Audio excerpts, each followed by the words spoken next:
Hi guys, welcome to my channel Lush Foliage. I hope you guys are fine and are safe. In today's video, I'm going to show you how to make a pest repellent at home with the help of garlic and vinegar. So these two are more than enough to keep pests away, especially ants. They do not like the smell of garlic and vinegar. Both have a very pungent and strong smell. Now I personally do not use any chemicals. Whatever are available in the kitchen, whatever organic solutions we have, I tend to use them. At times I do use dish soap as well, but in this we are just going to be using vinegar and garlic. So I'm going to show you the process how to do it. We have to open this garlic, cut them into half and then put them in a bottle, a plastic bottle along with vinegar. But ensure that you do not add any water. It only has to be vinegar in this bottle along with the garlic, and we have to let it sit in this for some time. And then whenever you want to use this, you can do it after 4 or 5 weeks. Once it's ready, you can just use a little bit and then dilute it in water and spray. So it is going to take some time for this process to happen. That's why I'm making the video well in advance so that I can show it to you in the later part. So now the first thing what we need to do is just take any empty plastic bottle and you have to fill it up with vinegar. This is just the regular vinegar that we use in our kitchen. We tend to use for our food. That's the vinegar that I'm going to be using. Now you can make how much ever you want depending upon how much of usage you have. Over here I'm just using this a little bit of vinegar. Now this is only vinegar. There is no water added. You have to ferment your garlic in this vinegar. So we are not going to be adding any water. It is only pure vinegar.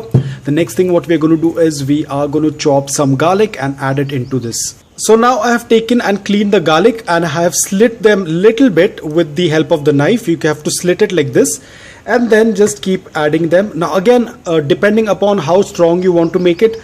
If you want to make it very strong, then you'll have to add more garlic and more vinegar depending upon how strong you want to make it. Ideally 3 to 4 cloves of garlic is more than enough. And you can see I have split them open so that it gets mixed into the vinegar. And now all we have to do is just mix it and keep it aside. Now just lock the bottle, just mix the garlic in this, and you'll have to keep it aside for at least a month or so. That is more than enough for it to ferment. And then when you are going to use, you have to dilute it in water before using it. So now we are going to keep it aside. We will use it after probably 3 to 4 weeks. Before using, we will add it in water and then spray it on our plants. Especially for ants, it works out really well because they do not like this pungent smell. If you feel that there are ants coming out from somewhere, you can just spray it near that hole, or from wherever they are coming, just keep spraying it. You can do it probably once in 3 weeks, or probably once 2 weeks. You can once in 2 weeks or once in 3 weeks you can spray it wherever you tend to see a lot of ants, and this will keep your ants away, because ants are the main reason where we tend to get issues with mealybugs, because ants tend to carry mealybugs from one plant to another. So the main reason, if you want to stop mealybugs, we have to take care of the ants. So this spray is going to work out really well for the ants. So now I'm going to keep it aside. I will make the spray and I'm going to show it to you how the next process is going to be.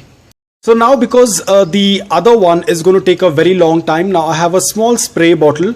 Now this was a previous mix that I had made. So just for an example, because this is still going to take a lot of time, but if I have to show you how to do it, you will have to take it out from this.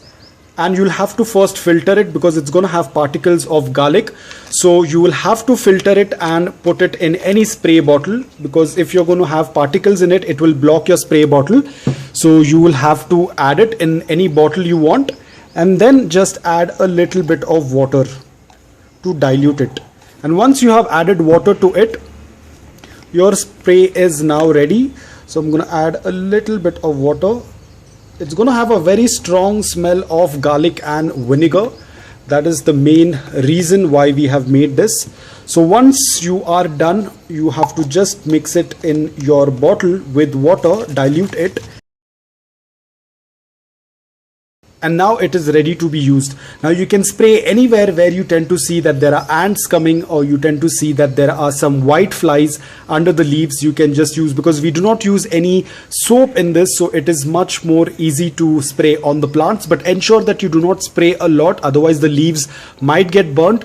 You only have to mist, because this is a misting bottle. So as you can see, it's just going to mist like this. So you only have to mist like this under the leaves. This will irritate the pest and the bugs under the leaves, the white flies, ants. They do not like the smell, so they are going to just run away. They will not be coming closer to your pots if you're going to use this. So you can use this once in 2 weeks or once in 3 weeks. Whenever you tend to see that there are any ants or any place where you tend to see these white flies, just use the spray and it's going to work out really well.